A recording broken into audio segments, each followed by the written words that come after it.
Je suis Lina Normandin, je suis professeure titulaire à l'Université Laval. Mon champ de concentration, de spécialisation, c'est les enfants et les adultes qui présentent des troubles de la personnalité. Je dirais que dans ma carrière, j'ai eu deux phases. Une première phase où je m'intéressais plus particulièrement aux enfants qui avaient subi des abus sexuels. Je dis abus sexuels, c'était à l'époque où on appelait ça encore des abus sexuels. Maintenant, c'est des agressions sexuelles. Mais particulièrement chez les petits, les 2-8 ans, parce que c'était un groupe d'âge qui était un peu négligé du point de vue de notre compréhension et surtout du point de vue de l'intervention. On avait tendance à soit à s'assurer que l'enfant est en sécurité et c'était, disons, environ la seule intervention qu'on pouvait faire. Au cours de mes travaux de recherche, on a tenté de développer des outils pour mesurer l'impact au niveau des petits et des modèles d'intervention plus adaptés là, aux petits. Ça, disons, on pourrait dire que c'est la première phase de mes travaux. La deuxième phase, parce qu'il y a toujours eu un fil conducteur qui était le trouble de la personnalité, qui était une notion qui était aussi un peu négligée dans la littérature psychopathologique, disons.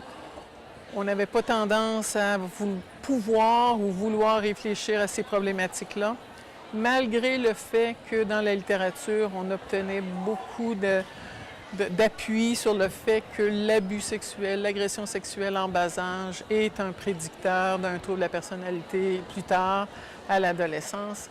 Et dans ce sens-là, présentement, mes travaux portent sur l'adolescence et le lien avec des histoires antérieures d'abus, d'agression. Et le lien avec le trouble de la personnalité. On a aussi développé, adapté aux adolescents, deux traitements. Le traitement qui est basé sur la mentalisation, en lien avec nos collaborations qu'on a avec l'Angleterre, avec Peter Fonagy, et le traitement basé sur le transfert, ce qu'on appelle le transfert, en lien avec nos collaborations qu'on a avec New York avec les travaux du Dr. Kernberg. Un des plus récents résultats qu'on a obtenus, disons, auprès des adolescents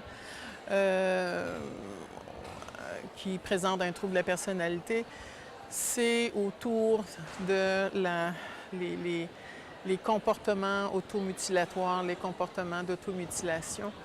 Ce qu'on apprend, c'est que le trouble de la personnalité et la manifestation de comportements automutilateurs serait en lien avec un passage ou une histoire d'abus en bas âge.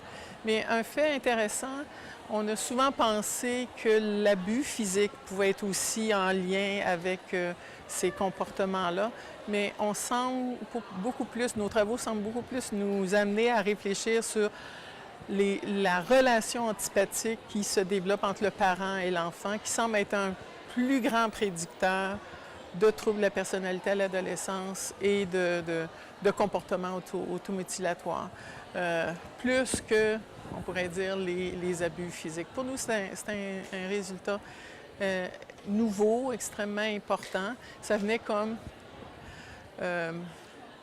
valider cette idée-là que l'abus a des séquelles à long terme, mais aussi qu'il y a comme une autre ligne de développement qu'on connaissait peu, qui était le comportement antipathique des parents face à l'enfant.